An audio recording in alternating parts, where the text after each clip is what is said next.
Իսկ երբ բնակլիմայական պայմանները բարենպաստ են լինում օրինակ ինչ-որ միջատի համար, տեղի է ունենում չափից շատ բազմացում, որը զսպվում է բնական կարգավորիչ գործոններով։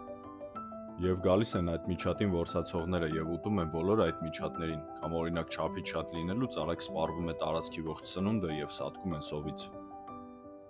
Մի ուրիշ տարբերակում բոլորը սատկում են ինչ-որ հիվանդության շնորհիվ։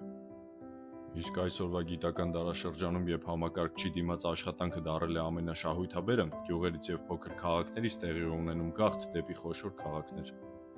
Ապրուստի խնդիրը ապահովելու նպատակով օրեցօր վատանում է սննդի որակը եւ թանկանում է ամեն ինչ։ Անխնակատրվում են անտառները նոր բնակավայրեր կառուցելու համար։